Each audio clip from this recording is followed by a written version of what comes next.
The Hargrove estate filled every room with warm gold light and the sound of crystal meeting crystal. But near the far wall, close to the glass door that opened onto the garden, a woman sat completely alone. Her hands gripped her water glass so tightly, her knuckles had gone white. No one stopped. No one offered her a place in their circle. Some guests glanced her way and turned deliberately away, as though remaining unaware of her was a social courtesy they were all performing together. Then a tall black man in a plain navy blazer stepped through the entrance, looked around the room once, and what he did next made every person in that house go completely still. Marcus Delroy Webb had spent the drive from Buckhead to Annesley Park the same way he spent most drives, quietly, with the radio low, running through the mental checklist of things that needed doing before the week was out. He was 41 years old and had been running checklists in his head for so long that the habit had become indistinguishable from thought itself.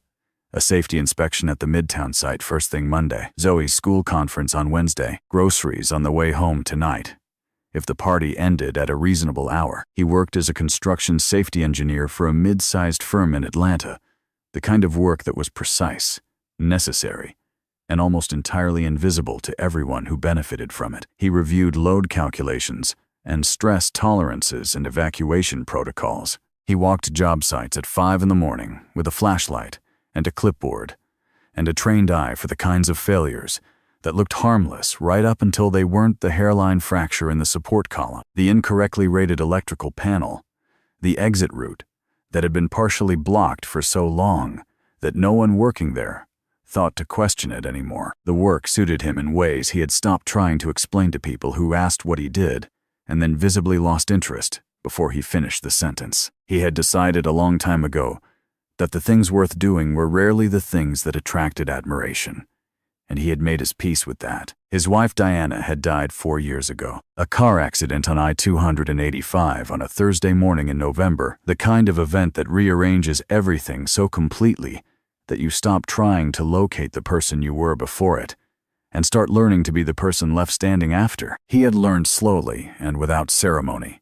He had learned to braid Zoe's hair without pulling too tight at the temples. He had learned which textures of food she would tolerate on any given day, and which ones she would push quietly to the edge of her plate. He kept a travel pack of tissues in his jacket pocket, because she had her mother's tendency towards sudden allergies, and being caught without one had cost him enough embarrassed, scrambling, that he had simply stopped leaving home. Without it, he had not wanted to come tonight.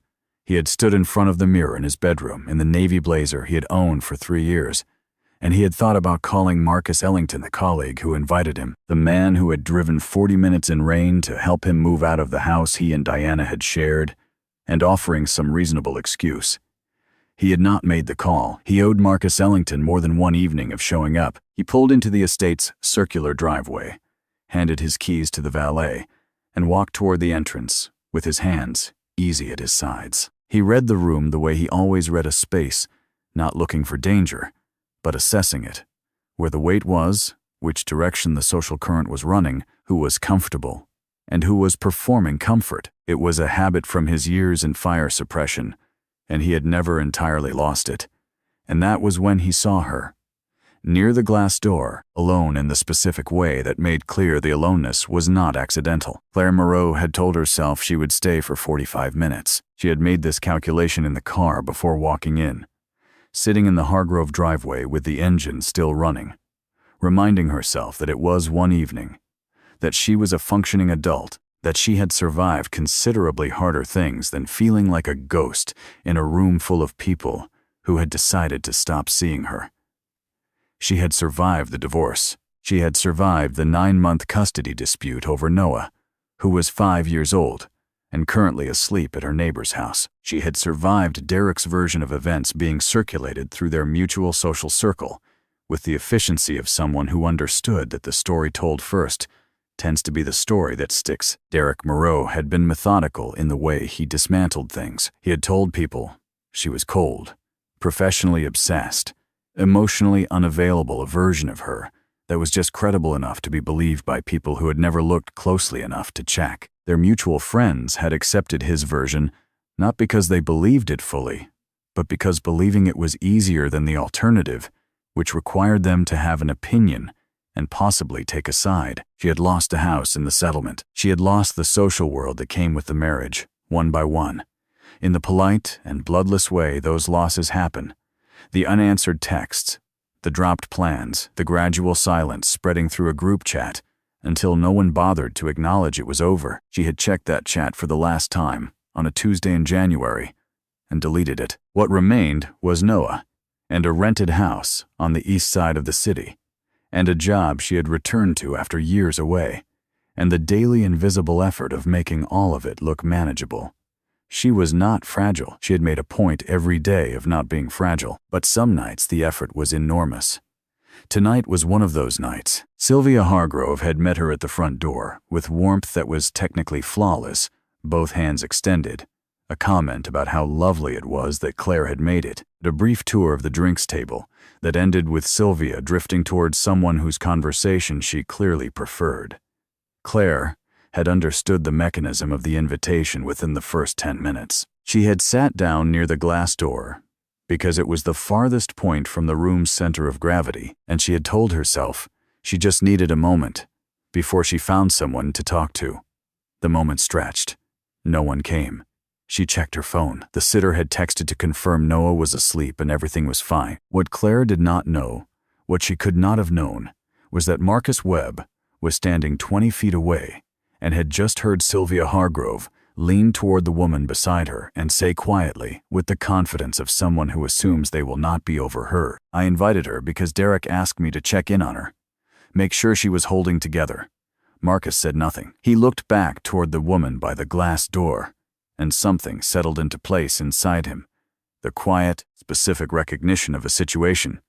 He now understood more completely than he had 30 seconds earlier. The room had arranged itself around Claire Moreau, the way water arranges itself around an obstacle naturally, without discussion, without anyone needing to say out loud that this was what they were doing. The people who had once called her a friend moved through the space as though her corner did not exist. A group of women near the bar, who had been in the same social circle as Claire, exchanged a glance when she arrived and turned back to each other without speaking. It was a transaction completed in under 2 seconds.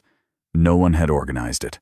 No one needed to. A man named Gavin Rourke, thick-shouldered, in a black suit that announced its cost without specifying it, a long-standing business partner of Derek's, drifted past Claire's table with the unhurried ease of someone who had learned to deliver small cruelties at the exact speed that made them look accidental. He said, without quite addressing her, "Still in this part of town?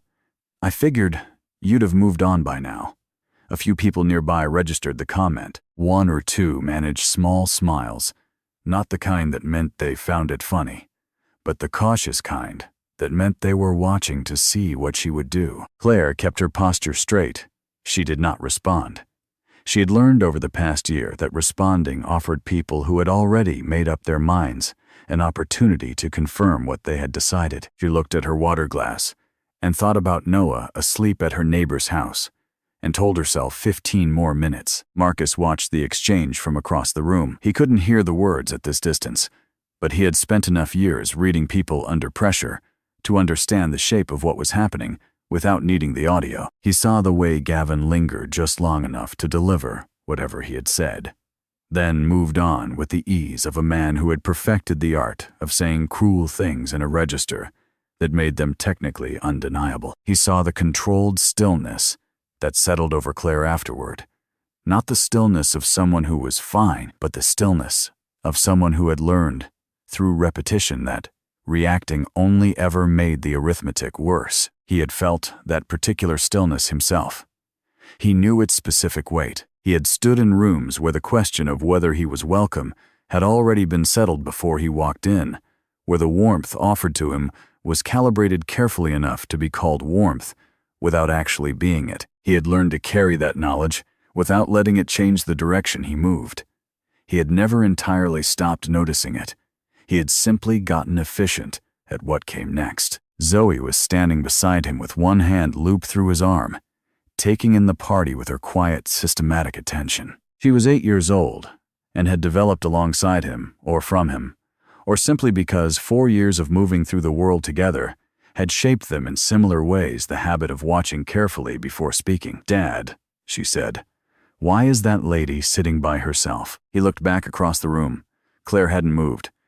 "I don't know," he said honestly, "but I don't think it's because she wants to be." Zoe considered this for approximately 3 seconds. "Then we should go sit with her." Not a question. A proposal delivered with the directness of a child who had not yet learned to dress simple moral logic in social negotiation. "Yeah," Marcus said. "Let's go." He did not check whether anyone was watching. He took a calm, even line across the floor, toward the corner where Claire sat alone, and Zoe walked beside him with Cobalt tucked under one arm and the patient, focused expression she wore when she had already made up her mind about something and was simply moving toward the conclusion. He felt the room register the movement before they arrived, not with sound, with the particular quality of attention that a space develops when something happens that doesn't follow the expected choreography. A few heads turned, conversations pulled slightly toward distraction. The smooth social certainty that had animated the room since the beginning of the evening developed something underneath it, a slight resistance, the way a room feels when someone has done something it had not accounted for. Claire looked up when she heard footsteps approach. Her expression cycled through several things in less than a second: surprise, the brace of someone preparing for something unpleasant, and then the careful blankness she had learned to wear as a default. She had expected, the way she had learned to expect things this past year, that they would walk past, that they were heading for the terrace or the bar or anywhere that wasn't her corner of the room. Instead, the man stopped. He looked at the empty chairs, then he looked at her, not with pity, not with the performance of kindness that was always somehow more exhausting than being ignored, but with the simple, unhurried attention of someone who was actually seeing her, registering her, choosing her, without ceremony, and without any need for the choice to be witnessed. "Is this seat taken?" he asked. His voice was quiet, direct. It asked a real question. "No," she said, "it isn't." He pulled out the chair beside her and sat down. Zoe settled into the chair on his other side and placed Cobalt on the table between them, with the deliberate care of a child conducting a formal introduction. "His name is Cobalt," she said. "He has been through a lot." Claire looked at the small blue bear, one ear clearly restitched with thread that didn't quite match, and then at the girl. "He looks like he has good stories." Zoe nodded, satisfied. It was the right answer. She had expected nothing less. Across the room, Sylvia Hargrove had stopped mid-sentence. Marcus didn't notice, or noticed and chose not to let it matter. He flagged down a passing server, asked Claire what she'd like from the appetizer table, asking her first, Zoe second, and made it into a small practical thing, instead of a gesture designed to be seen. Claire watched him do this and felt something she couldn't immediately name. It had been long enough since someone had included her in a simple courtesy, not the grand variety, not the kind that performed itself, but the ordinary texture of how people treated each other at their best, that it took her a moment to identify what she was feeling. Something close to being seen. It was such a small thing. It had become rare enough to matter. They talked after that with the naturalness of two people who had skipped the part of conversation that was really about establishing social coordinates. He asked about her work. She was a chief accountant for a logistics company, back at the job she had left during the marriage and returned to because she needed both the income and something that was unambiguously hers. She asked about his. He told her, without the apologetic framing he had learned to add when he sensed people expected it, about structural safety work and what it meant to look for the things that could fail invisibly. She listened with the attention of someone who was genuinely interested rather than waiting for her turn. Zoe reported that horses were the finest animal in North America and demonstrated 3 positions in which Cobalt could be arranged to look either dignified or alarmed, depending on the angle. Claire laughed real laughter from somewhere deeper than courtesy. Gavin Rourke had positioned himself at the bar with the posture of a man reassessing something. He said something to the man beside him, his voice carrying just enough to reach the people nearest to him. That guy does safety checks at construction sites. Not exactly Hargrove's crowd. The man beside him produced a short laugh, the kind that was less about finding something funny and more about maintaining proximity to someone with social authority. It was the kind of laugh that communicated agreement without requiring the speaker to articulate what exactly they were agreeing with. Then a woman in a red dress said something to the person beside her, without particularly lowering her voice. Who is he exactly? What is he doing over there? The response came back with a carefully neutral inflection. He seems to know someone, but the original question had carried something more than curiosity. The word he aimed at a black man in a plain blazer who had walked across a room and sat down beside the one guest everyone else had collectively agreed to leave alone. That word carried a weight that most people in the room registered without naming. It communicated a specific variety of surprise, the kind compressed into a single syllable that communicates an assumed order has been disrupted. Some of them felt the discomfort of recognizing something about themselves in the question. The discomfort was real. None of them chose to examine it. Marcus heard it. He looked at Claire for a moment. Claire had heard it too, and was looking at the table with the composed stillness of someone who had long practice at not reacting to exactly this variety of pressure. The comment that was not quite a comment, the observation that was not quite directed at you but landed precisely where it was intended to land. He had his own version of that practice. He had been in enough rooms where his presence generated exactly that quality of question, the kind asked in a tone designed to establish that the asker had the right to ask it, to have developed a response that was not silent, exactly, but a refusal to reorganize himself around other people's discomfort. He had simply stopped doing that. It was a discipline he maintained quietly, consistently, without announcing it to anyone. He had learned that a room's discomfort with your presence was the room's problem to solve, not yours. Gavin Rourke detached himself from the bar and moved toward their table with the practiced ease of a man who had spent decades using social access as a means of establishing hierarchy. He stopped a few feet from them, close enough to be part of the conversation, without technically entering it. "Marcus," he said, with the warmth of someone who had weaponized warmth over many years, "still doing the site inspections? The safety work?" There was something underneath the question, just enough condescension to be felt without being quotable. Marcus looked at him with the same level, unhurried attention he had brought to everything all evening. "Work done honestly is work worth being proud of," he said. Not a speech, not performed for anyone listening, just said, in the same plain register as everything else he said, without apology, without posturing, without any need for the room's validation. Gavin's smile flickered, just briefly, before he recovered it and said something about needing another drink and moved away. Zoe watched him go. "I do not like him," she announced. From Claire came a sound that surprised her something, between an exhale and a laugh, brief and involuntary and entirely real. Marcus looked at her with the small, uncomplicated warmth of someone sharing something private. "She is not wrong about people very often," he said. "No," Claire said. "I do not imagine she is." Theodore Marsh arrived at their table at a few minutes past 9, without announcing himself. He was 72, a retired civil rights attorney who had spent 4 decades in Atlanta courts and had attended enough Hargrove parties to be immune to their theater. He located a chair, moved it to their table without asking whether the action required permission, and sat down across from Claire, with the authority of someone who had grown comfortable moving directly toward what mattered, without waiting for an invitation to do so. "Claire Moreau," he said, "your father's daughter." She looked at him carefully, trying to place him. "Theodore Marsh. I worked with your father on the foundation board years back. Your parents and my wife were at the same hospital fundraiser. The year you organized the silent auction, you must have been in your late 20s. He settled into the chair. "You organized the pediatric fundraiser that nearly fell through when the venue canceled 3 days out. You found a replacement in 48 hours and made sure no one knew you were the one who had done it." Claire was quiet for a moment. "That was a while ago. 3 years. Not so long." He looked at her steadily. "I also know you covered medical bills for 2 of the catering staff from that event, when they ran into serious trouble the following year. Anonymously, they never knew where the money came from. They needed help," Claire said simply. "I had the means at the time." A pause.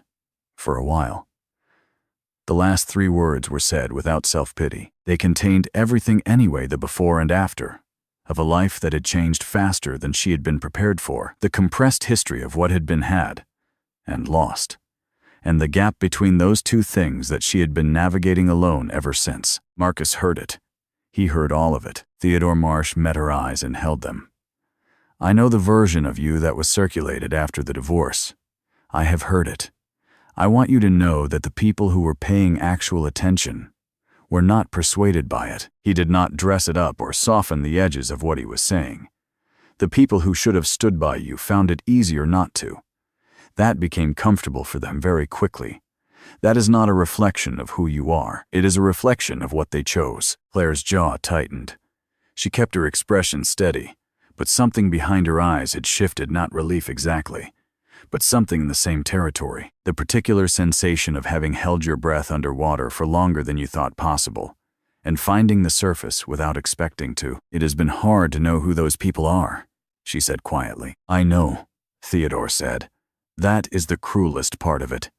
He stood, rested one hand briefly on her shoulder, said he hoped they would speak again before the evening was over, and moved back into the room. Marcus had listened without comment. He had recognized, at some point during the exchange, that Theodore Marsh was the same man who had signed the public infrastructure contract, that Marcus's firm had been awarded one of the largest projects his company had taken on in 3 years. He did not say this. This was not the time for it.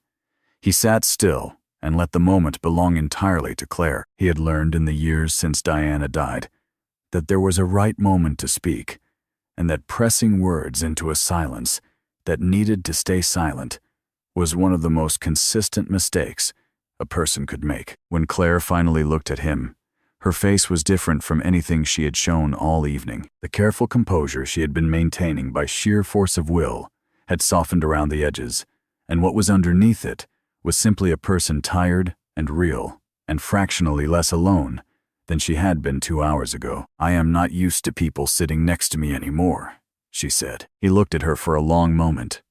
"Then they have been missing out on someone worth knowing." He meant it. He said it with the same plainness he used for most things, without ornamentation, without any need to make it larger than it was. Claire looked away. Her throat moved. The music shifted sometime after 10 o'clock. It moved from the background noise that existed to fill conversational gaps into something slower and more deliberate, a piano piece, layered under soft percussion, the kind of music that asked a room to settle instead of talking over it. A few couples had already found each other on the floor, moving in the easy, unannounced way that couples move when the party has loosened and the hour has grown late enough that pretense starts to feel like too much effort. The shift in the music changed. The texture of the room made it quieter underneath the noise, made the corners more visible. Zoe looked at the dance floor. Then she looked at her father. Then she looked at Claire. She reached a conclusion with the speed of someone who had been arriving at it for the past hour. "You should ask her to dance," she said. Not a question, not a suggestion. An instruction issued by someone who had already resolved the matter on everyone's behalf. Marcus stood up. He turned toward Claire and held out his hand. "I am not a spectacular dancer," he said first, "but I am steady." Claire looked at his hand. Then she looked at him, not with wariness, but with the careful attention of someone deciding whether to trust what they were seeing. "I have not danced in a long time. Tonight is as good a time as any to start again." She looked at Zoe, who was sitting forward in her chair with the focused, luminous expectation of a child who has understood that something important is happening and intends to witness every moment of it. "Go," Zoe said, with the simple authority of someone who had already determined the correct outcome. Claire laughed brief, surprised, entirely unguarded, and took his hand. They walked to the floor together. Marcus moved the way he did everything steadily, without pretense, keeping it simple. His hand was certain at her back, and he kept the right distance, and he was entirely present in the only way that mattered.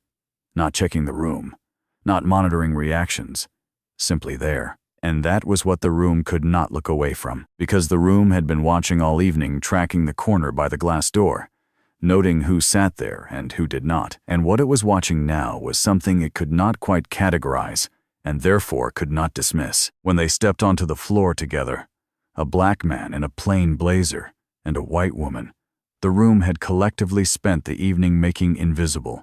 Something moved through the space that was not quite discomfort and not quite surprise, but occupied the territory between them. A man at the bar looked away too quickly.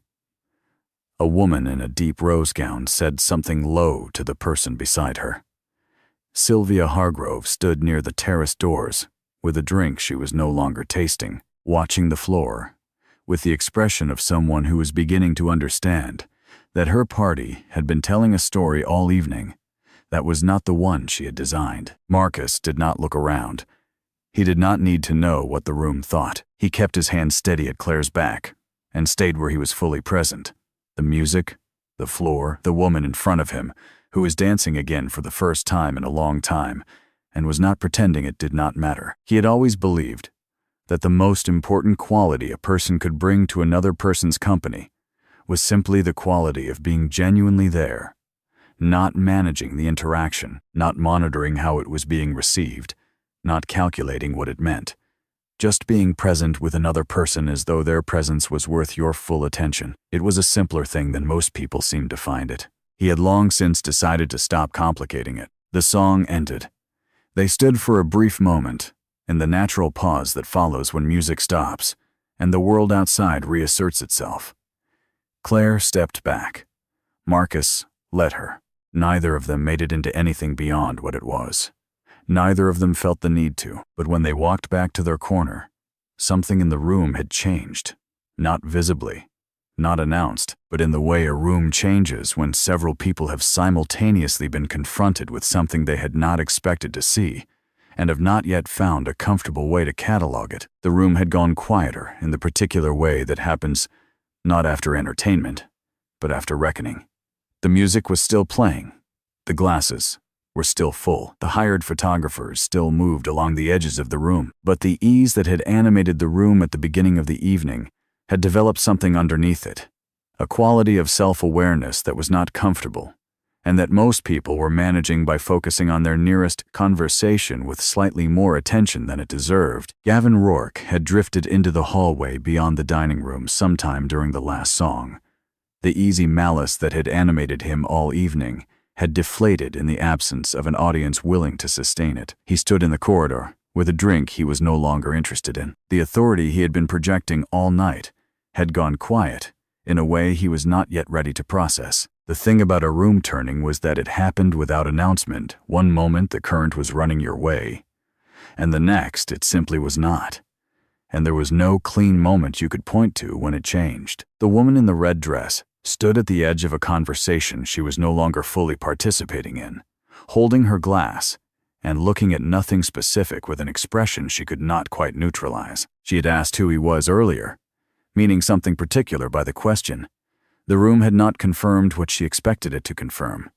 That required some time to settle. The woman who had once been in Claire's group chat, who had attended the same dinners, been in the same text thread for 2 years before it went quiet, who had spent this entire evening navigating carefully around the corner, where Claire sat, approached their table as Marcus and Claire returned. She had been moving toward this moment for the last 30 minutes, without fully committing to it. She stood at the edge of the table for a moment, holding her clutch with both hands. Then she said, in the careful voice of someone saying something true that is arriving considerably later than it should have, "I am glad you came." Claire looked at her for a long moment. There was nothing performing itself in Claire's face. "Thank you," she said simply, nothing added. The woman nodded and left. Sylvia Hargrove found Marcus near the end of the evening, closer to 11 than 10. She was warm in a way she had not been at the beginning of the night, asking about his firm, mentioning someone she thought he really ought to meet. Marcus was polite and gave her nothing she could use. Claire, standing beside him, watched the shift and understood it exactly. Sylvia had recalibrated her assessment of Marcus not because he was different than he had been 3 hours ago, but because the room had decided he mattered, and Sylvia's social arithmetic updated accordingly. He had been the same person all evening. Only the way the room looked at him had changed. That was the thing about certain kinds of rooms. They did not change the people inside them. They only revealed, eventually, what the people inside them had already decided to be. They stepped outside just before midnight. The estate's driveway was quiet. The valet stand empty. The row of low lanterns still burning along the garden path. The early spring air in Atlanta had the particular clarity of a season that is not fully committed yet clean, and slightly sharp, the kind of air that makes you breathe more deliberately and feel more awake than you expected to. After 3 hours in a room designed to be looked at, the open sky was a relief. Zoe had fallen asleep against Marcus's shoulder during the last half hour of the party, one arm around Cobalt, one hand loosely gripping the sleeve of Claire's jacket, in the boneless way children reach for whatever is nearby when they are between waking and sleep and simply want something real to hold. Claire had not moved away. She walked beside them down the stone path, not thinking about much for the first time all evening. The quiet was different here. Not the empty quiet of her rented house at night. Not the particular variety of silence that was really just absence arranged in the shape of a room. This was something with texture and company in it. She let it be what it was, without naming it. At the end of the driveway, they stopped, under the open sky. The city was present in the distant Atlanta at night, the low luminance of it against the underside of the clouds, the ordinary, unremarkable world continuing as it always did. "I had a plan," Claire said. She was looking out at the quiet street beyond the hedges. 45 minutes, then back to my car. Sit there for a bit. She paused. She did not finish the sentence.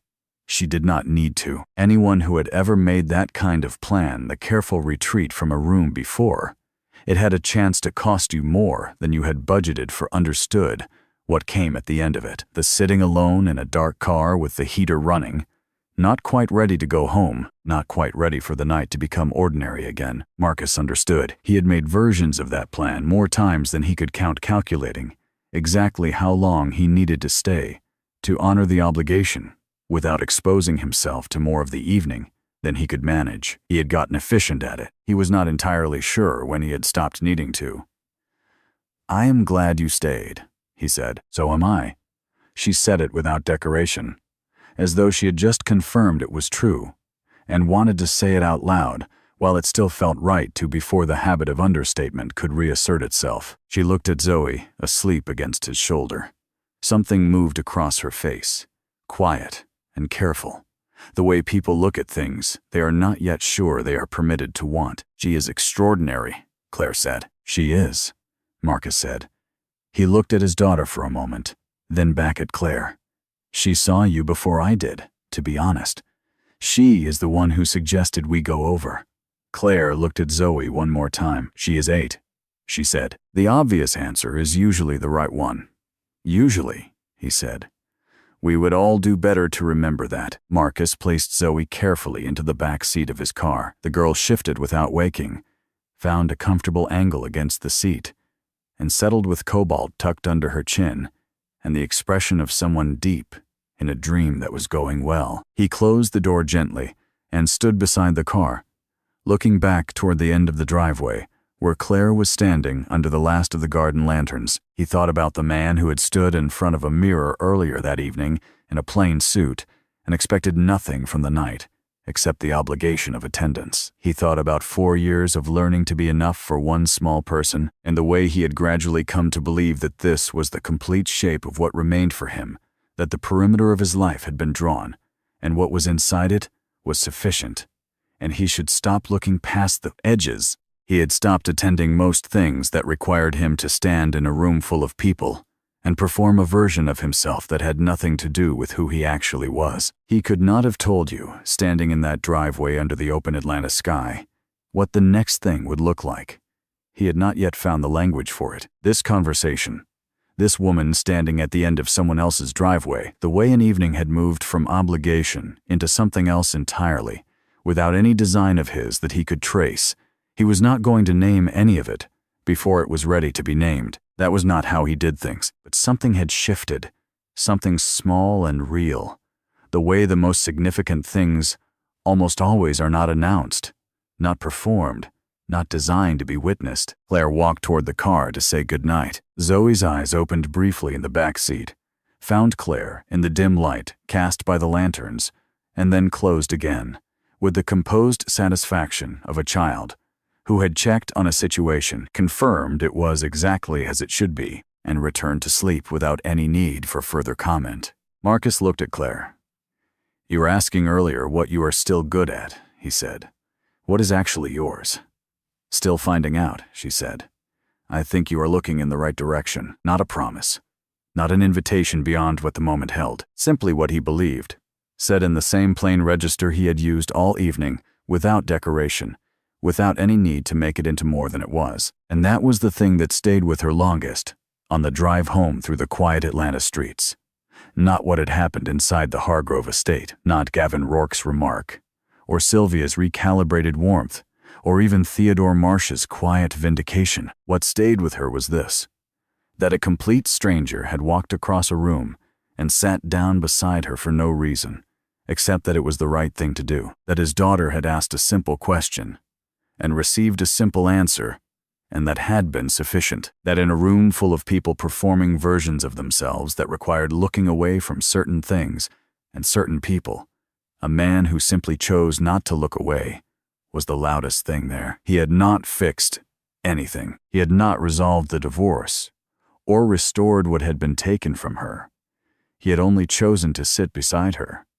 And somehow, in that room, on that night, that had been enough to change everything.